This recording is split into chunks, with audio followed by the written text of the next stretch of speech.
말도 안 됩니다. 바다가 멈췄어요. 새벽 3시 11분, 저는 인도양 항로 관제실의 교신 기록을 받고 있었습니다. 1시간 전까지만 해도 선박 9척이 정상 항해 중이었고, 그 안에는 우리 국민 214명이 타고 있었죠. 누군가는 편지를 쓰고 있었을 것이고, 누군가는 야간 당직을 서고 있었을 것이고, 누군가는 가족을 생각하며 침대에 누워 있었을 겁니다. 그들은 모두 살아 있었습니다. 하지만 아무도 그들을 볼 수 없었습니다.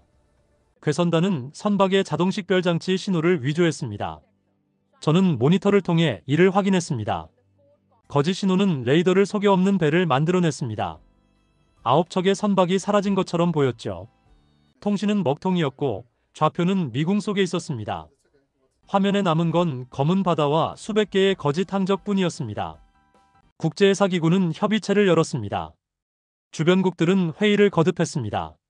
하지만 선택된 말은 항상 같았습니다. 해역 민감성, 파병은 어렵다. 협상을 시작해야 한다. 해운업의 국제적 규범을 따라야 한다. 저는 그 말들을 받아 적으면서 손가락이 떨리고 있음을 느꼈습니다. 그때였습니다. 서울의 상황실 스크린에 붉은 문구가 떴습니다. 저는 그것을 직접 목격했습니다. 심장이 멈춘 듯 했습니다. 국민 214명 생존. 72분 내 보건 고립 회수 개시. 한국은 회의 대신 시간표를 꺼냈습니다. 이것이 지금부터 시작될 이야기입니다. 총성은 없었습니다. 한 포도 없습니다. 하지만 바다가 느끼는 포성은 따로 있었습니다. 72분 동안 무엇이 일어났는지 제가 직접 말씀드리겠습니다. 영분 통신 복원, 23분 자금 동결, 51분 해역 봉쇄, 72분 승선 인계. 이것은 총 한 발 없는 전쟁의 전말입니다. 먼저 이야기를 시작하기 전 구독과 좋아요, 그리고 댓글로 여러분의 경험도 공유해주세요. 영상 제작에 아주 큰 힘이 됩니다.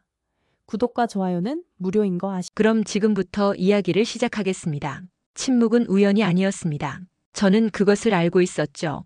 괴선단은 선박 9척의 자동 식별 장치를 복제해 가짜 항적을 흘리며 실제 위치를 가렸습니다. 모니터 화면은 혼란 그 자체였습니다. 수백 개의 빛이 떠다니는데 그중 어느 것이 진짜인지 어느 것이 거짓인지 구분이 안 되죠. 저는 화면을 바라보면서 한 가지 생각이 들었습니다. 이건 단순한 통신 두절이 아니다. 이건 체계적인 삭제다. 그 순간 우리 해양위성 모래시계 3호가 신호를 보냈습니다. 합성 개구 레이더가 미세한 파문 패턴을 읽어내고 있었던 겁니다. 저는 데이터 분석팀에 지시했습니다. 바람과 파고를 빼고 남은 인공 파형만 추출하라고. 수십 초가 흘렀습니다. 그리고 화면에 나타난 것은 거짓 항적의 그림자를 찢어낸 진짜 좌표였습니다. 좌표가 살아났습니다. 저는 즉시 첫 번째 명령을 내렸습니다. 통신 우회, 위성과 해저 케이블 중계 전환. 일반 무선 채널은 이미 차단되어 있었기 때문에 다른 경로가 필요했습니다.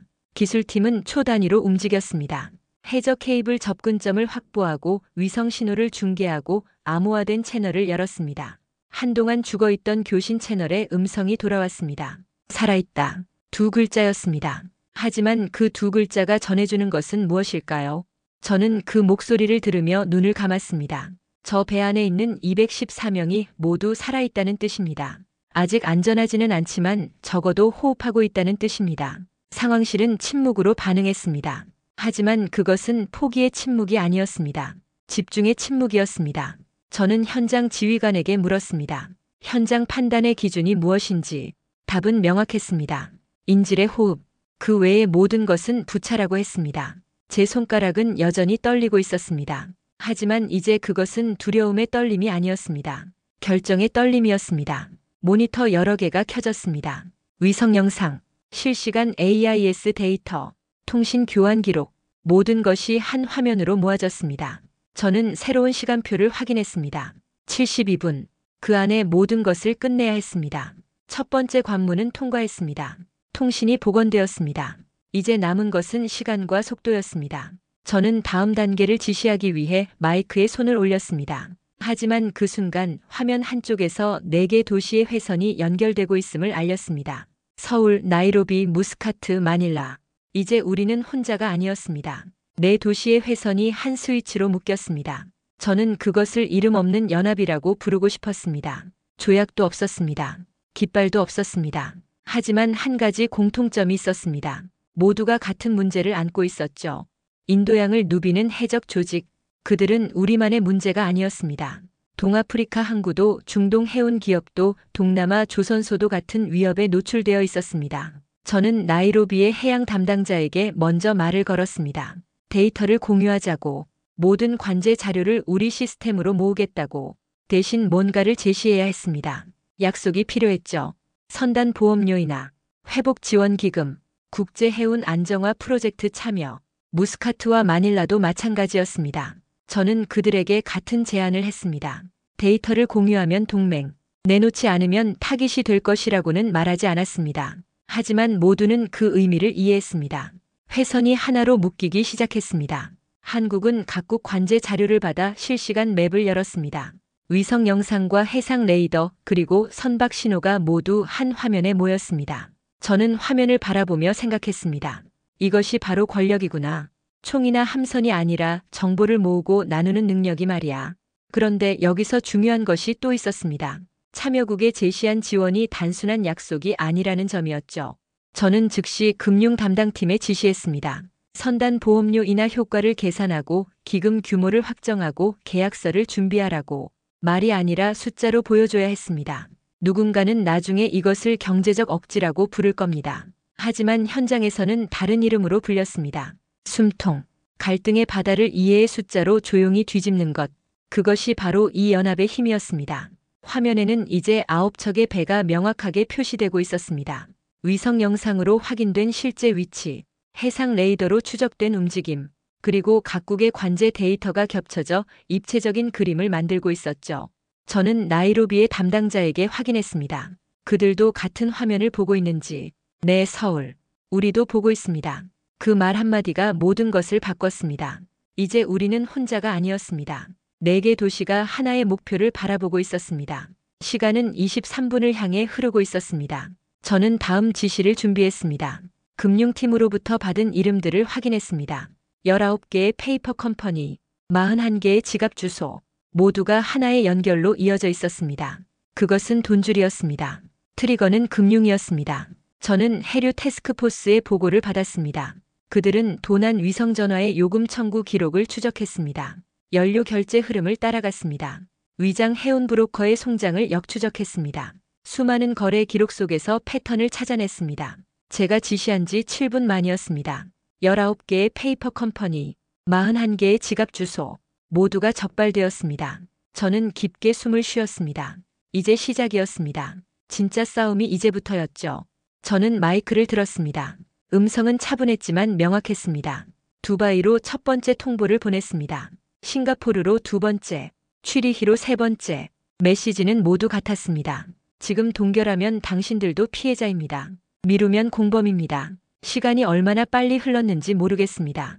하지만 제 기억에는 정확하게 남아 있습니다. 두바이가 먼저 응했습니다. 30초도 안 걸렸어요. 싱가포르가 따라왔습니다. 취리히는 5분이 걸렸지만 결국 같은 답을 주었습니다. 자금 흐름은 멈췄습니다. 상황실의 모니터들이 업데이트되기 시작했습니다. 19개 페이퍼 컴퍼니의 계정 상태, 41개 지갑 주소의 동결 기록, 모든 것이 빨간색으로 표시되었습니다. 저는 그 화면을 보며 한 가지 생각이 들었습니다.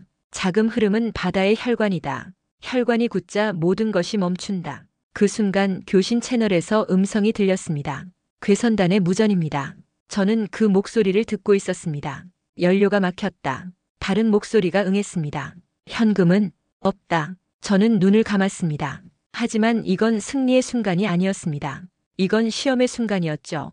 절박함이 언제 폭발로 변할지 모를 상황이었으니까요. 금융팀의 담당자가 저에게 정보를 건네주었습니다. 괴선단의 재정 흐름 분석, 그들의 운영 비용, 연료 소비 패턴, 현금 보유량 추정, 모두가 데이터였습니다. 그 데이터가 말해주는 것은 명확했습니다. 그들은 72시간을 넘길 수 없다. 72시간 이전에 보급이 없으면 배는 멈춘다. 하지만 우리는 72분만 필요했습니다. 저는 해양경찰청의 지휘관에게 연락했습니다. 다음 단계를 준비하라고. 무인 해상 드론 준비 상황을 확인했습니다. 18기의 드론이 대기 중이었습니다. 각각 다른 역할을 가지고 있었죠. 추진 소음 방사 모듈, 신호 중계 장비, 영상 촬영 센서 모두가 준비되어 있었습니다. 저는 모니터를 통해 인도양의 바다를 바라봤습니다. 9척의 선박이 떠 있는 그곳, 214명의 국민이 지금 이 순간 무엇을 하고 있을까 생각했습니다. 누군가는 두려워하고 있을 겁니다. 누군가는 기도하고 있을 겁니다. 누군가는 살아남을 방법을 생각하고 있을 겁니다. 저는 그들을 위해 시간표를 다시 확인했습니다. 51분. 바다를 잠그는 방법. 그 다음이 되면 모든 것이 달라질 것입니다. 금융은 움직였습니다. 이제 물리적인 차단이 필요했습니다. 화면에는 인도양의 해도가 떠 있었습니다. 연안 해역에 기상 부위들이 표시되기 시작했습니다. 18기의 드론이 그 위치로 향하고 있었습니다. 군함은 오지 않았습니다. 저는 그 결정이 옳다고 생각했습니다. 군함이 나타나면 어떻게 될까요? 괴선단은 패닉 상태에 빠질 겁니다. 인질들을 위협할 겁니다. 상황은 악화될 겁니다. 우리는 다른 방식을 선택했습니다. 대신 무인 해상 드론 18기가 연안에서 기상 부위를 가장해 떠올랐습니다. 저는 드론팀의 담당자와 함께 화면을 바라봤습니다. 각 드론의 위치가 실시간으로 표시되고 있었죠. 그들은 마치 자연스러운 관측 장비처럼 움직이고 있었습니다. 하지만 그들의 역할은 매우 구체적이었습니다. 드론은 추진 소음을 역상으로 방사합니다.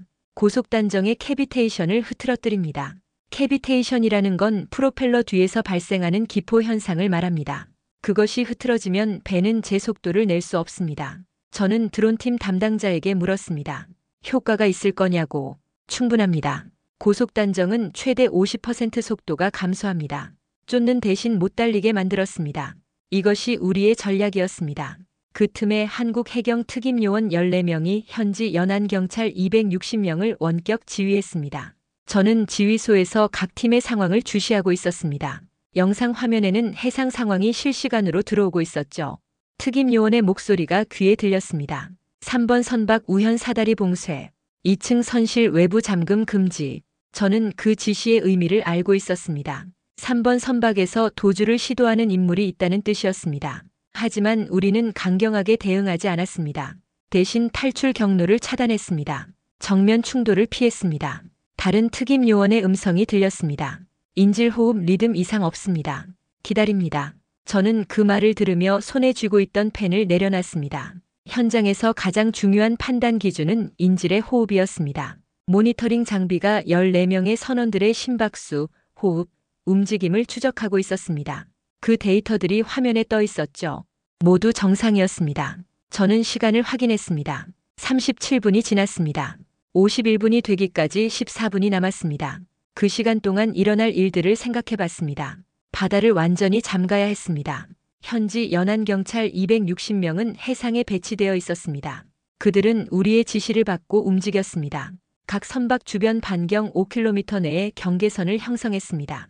어떤 외부 개입도 불가능했습니다. 동시에 우리는 신문 보호에 집중했습니다. 인질들을 보호하는 것입니다. 해경 특임 요원들은 선박 내부의 상황을 계속 모니터링했습니다. 카메라, 음성 센서, 움직임 감지기, 모든 것이 작동 중이었습니다. 저는 각 선실의 상황도를 화면에서 볼 수 있었습니다. 어두운 화면 속에서 인물들의 형체가 보였습니다. 저는 특임 요원들에게 지시했습니다. 공간과 시간을 압수하세요. 그 이상도 이하도 아니어야 합니다. 그 말의 의미는 이것입니다. 괴선단이 움직일 수 있는 공간을 제한하되 인질들을 해치지 않는 범위 내에서 시간을 우리의 타이밍대로 통제하되 너무 오래 기다리게 하지는 않는 것. 그것이 바로 72분이라는 시간표의 의미였습니다. 모니터에 새로운 데이터가 떴습니다. 무인 드론들의 배치 완료. 연안경찰 260명의 형성 완료. 특임 요원 14명의 모니터링 준비 완료. 모든 것이 준비되었습니다. 저는 화면을 바라보며 생각했습니다. 이것이 바로 21세기의 작전이구나. 총이 아니라 기술이고 함선이 아니라 데이터고 강력함이 아니라 정확함이다. 시간은 계속 흘렀습니다. 40분, 45분, 50분. 특임 요원의 목소리가 다시 들렸습니다. 지휘관 51분 준비 완료. 저는 깊게 숨을 쉬었습니다. 이제 가장 중요한 순간이 다가오고 있었습니다. 목소리의 전쟁이라고 할 수 있는 단계. 그것은 물리적인 것이 아니라 심리적인 것이었습니다. 화면에는 여전히 조용한 바다가 떠 있었습니다. 하지만 그 바다는 더 이상 자유로운 곳이 아니었습니다. 우리의 그물이 쳐져 있었습니다. 드론, 경찰, 카메라, 센서 모두가 한 지점을 바라보고 있었습니다. 저는 금융팀에 확인했습니다. 가해자 가족 통신망의 접근 상황을 준비됐습니다.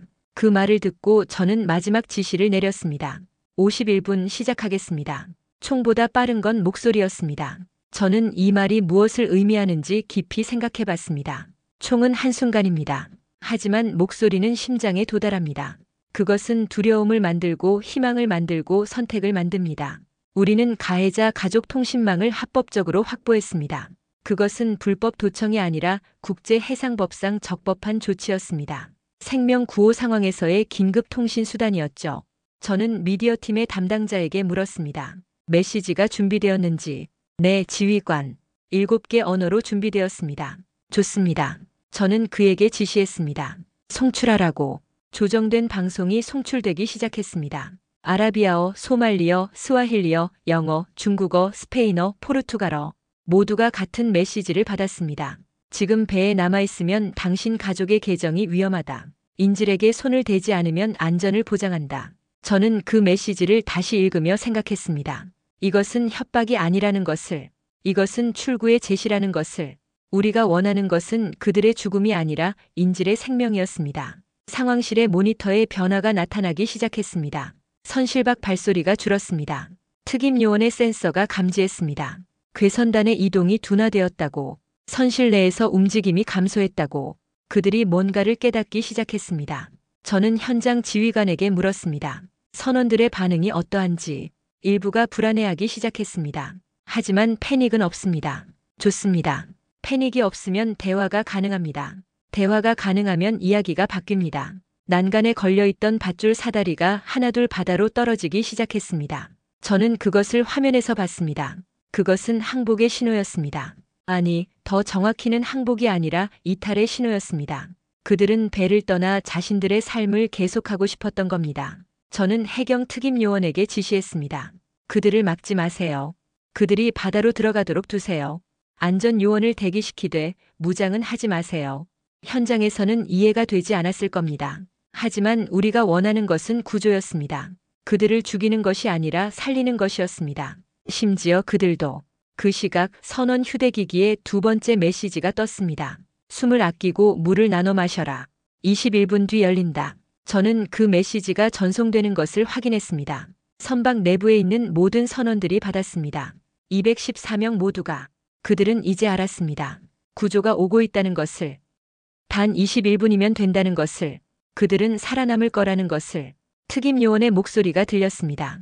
선실 내 호흡 패턴 정상화 중입니다. 심박수도 안정되고 있습니다. 저는 그 보고를 받고 눈을 감았습니다. 21분. 그들은 21분을 견뎌내기만 하면 됩니다. 현지 연안경찰 260명은 모두 대기 중이었습니다. 해경 특임요원 14명도, 무인 드론 18기도, 위성 영상도, 실시간 통신도, 모든 것이 51분의 순간에 집중되고 있었습니다. 저는 화면 너머의 바다를 바라봤습니다. 그 바다는 이제 공포의 색에서 규칙의 색으로 변하고 있었습니다. 차가운 물에서 구조의 손길로, 절망에서 희망으로 51분의 작전이 진행되고 있었습니다. 그것은 대포나 미사일이 없는 전쟁이었습니다. 하지만 그것만큼 강력한 전쟁이 있을까요? 심장을 정복하는 전쟁, 절망을 희망으로 바꾸는 전쟁. 저는 시간을 확인했습니다. 21분이 남았습니다. 그리고 그 21분 뒤에는 모든 것이 끝나게 될 것입니다. 현장 지휘관이 보고했습니다. 주요 선실에서 괴선단 추가 이탈 시작. 저는 그것을 확인했습니다. 선박에서 내려오는 인물들, 구명보트로 향하는 인물들, 안전요원들이 그들을 받았습니다. 아무도 다치지 않았습니다. 아무도 죽지 않았습니다. 저는 다시 한번 시간을 확인했습니다. 21분이 지났습니다. 예정 시각 예고한 쪽문이 열렸습니다. 저는 상황실의 모니터를 통해 그 순간을 지켜봤습니다. 선박의 출입문이 천천히 열리는 모습. 그것은 너무나 평범한 장면이었습니다. 하지만 그 순간이 품고 있는 의미는 엄청났습니다. 72분. 그 시간이 모두 이 한순간을 위해 존재했습니다. 캡틴이 먼저 나오지 않았습니다. 간호병 출신 막내가 먼저 나왔습니다. 그 뒤를 조리장이 따랐습니다. 기관사가 뒤따랐습니다. 그리고 맨 마지막에 선장이 나왔습니다. 저는 그 순서를 보며 무언가를 느꼈습니다. 규칙이 있었습니다. 다친 사람 먼저, 약한 사람 먼저, 명령권자는 끝에. 그것은 누군가 정해준 규칙이 아니었습니다. 그들이 스스로 정한 규칙이었습니다. 72분 동안의 경험이 만들어낸 것이었습니다. 절망 속에서도 인간성을 잃지 않은 선장이 있었고 그 선장의 명령을 따르는 선원들이 있었습니다. 현지 연안 경찰이 줄지어 선박으로 향했습니다. 저는 특임 요원에게 지시했습니다. 잠깐입니다. 특임 요원이 대기 신호를 보냈습니다. 현지 연안 경찰이 멈췄습니다. 저는 상황을 판단했습니다. 나오고 있는 인물은 총 몇 명인가? 모두 괴선단인가? 인질은 안전한가? 보고가 들렸습니다. 대상 A, B, C 자발 이탈. 인질 214명 모두 생존 확인. 신체 손상 없음. 정신 상태 안정. 저는 깊게 숨을 쉬었습니다. 이제는 특임 요원의 말이 필요했습니다. 체포 불여. 인질 동요 우려. 현지 연안 경찰은 멈췄습니다. 저는 그들에게 말했습니다. 인질들이 나올 때까지 기다리라고. 괴선단은 이미 전력을 잃었습니다. 위협이 되지 않습니다. 선박에서 나오는 사람들의 행렬이 시작되었습니다. 214명. 모두가 걸어 나왔습니다. 누군가는 다리가 약해서 기댄 채로 나왔습니다. 누군가는 눈물을 흘리며 나왔습니다. 누군가는 주변을 살피며 조심스럽게 나왔습니다. 하지만 모두가 살아 있었습니다. 저는 현장 지휘관에게 물었습니다. 전체 상황은? 지휘관 72분 정확히 종료. 모든 인질 안전 회수 개시. 괴선단 대상 5명 해상 구조 진행 중. 사상자 없음. 사상자 없음. 그 세 글자가 모든 것을 말했습니다. 저는 화면 너머를 바라봤습니다. 인도양의 바다. 한때 공포의 색이었던 그곳. 지금은 생명의 색으로 물들고 있었습니다. 안전 요원들이 인질들을 보살피고 있었습니다. 기자재를 확인하고 신체 상태를 체크하고 담요를 덮어주고 있었습니다. 사람을 살리는 일엔 속도와 품격이 동시에 필요했습니다. 우리는 그 두 가지를 모두 지켜냈습니다. 해경 특임 요원이 보고했습니다. 모든 선원 안전구역으로 이동 완료. 의료 검사 중. 심리 상담 대기. 저는 상황실의 시계를 확인했습니다. 정확히 72분이었습니다. 0분의 통신이 복원되었고 23분의 자금이 동결되었고 51분의 목소리의 전쟁이 끝났고 72분의 모든 인질이 회수되었습니다. 그날 바다는 비명을 한 번도 듣지 않았습니다. 무인 드론 18기는 기상 부위로 돌아갔습니다. 현지 연안 경찰 260명은 규칙적으로 배치를 정리했습니다. 해경 특임 요원 14명은 그들의 임무를 완료했습니다. 위성들은 다시 우주로 눈을 돌렸습니다. 저는 모니터 앞에 앉아 있었습니다. 1시간 반 전의 침묵은 이제 목소리로 가득했습니다. 구조 상황 보고, 안전 상태 확인, 의료진의 상담 기록, 가족들과의 통신 신청, 모든 것이 흘러오고 있었습니다. 나이로비의 담당자가 연락했습니다. 서울 축하합니다. 제 응답은 간단했습니다. 함께했습니다. 그것이 모든 것을 말했습니다. 사건은 72분 구조, 9시간 인계, 27시간 귀환으로 끝났습니다. 저는 그 시간들을 하나하나 세고 있었습니다. 72분은 작전의 시간이었습니다. 9시간은 현지에서의 인계 과정이었습니다. 27시간은 귀국까지의 항해 시간이었습니다. 총 108시간, 4.5일. 그 안에 모든 것이 들어있었습니다. 국제기구는 성명을 냈습니다. 전례 없는 민관금융기술 통합 대응. 말은 아름다웠습니다. 하지만 저는 그 성명을 읽으며 생각했습니다. 성명서가 정말 필요한 건가? 정말 필요한 것은 다른 것 아닌가? 그래서 우리는 공개 매뉴얼을 만들기로 했습니다. 43쪽짜리 매뉴얼이었습니다. 누구나 접근할 수 있게 공개했습니다. 이것이 우리가 남기고 싶은 것이었습니다. 첫 번째 원칙입니다. 국민의 호흡이 최상위 지표다. 이 말은 무엇을 의미하는가? 모든 판단의 기준은 생명이어야 한다는 뜻입니다. 경제적 이익도 아니고 정치적 이득도 아니고 국제적 관례도 아니었습니다. 오직 한 가지, 살아있는 사람의 호흡. 그것이 첫 번째이자 마지막이어야 한다는 것입니다. 두 번째 원칙입니다. 정보 공유의 대가를 즉시 제시하라. 이것은 무엇을 배웠는가 하는 것입니다. 누군가 정보를 공유할 때 추상적인 약속으로는 부족하다는 것입니다. 선단 보험료이나 회복 지원 기금, 국제 해운 안정화 프로젝트, 모두 숫자로 보여줄 수 있는 구체적인 것들이었습니다. 말이 아니라 돈으로 말해야 한다는 것, 그것이 신뢰를 만든다는 것. 세 번째 원칙입니다. 돈줄을 먼저 닫고 탈출구를 먼저 열어라. 이것도 역설처럼 들리겠지만 실제입니다. 자금을 차단하면 상대방은 움직일 수 없게 됩니다. 하지만 그 상태에서 아무것도 제시하지 않으면 절망합니다. 절망하면 위험해집니다.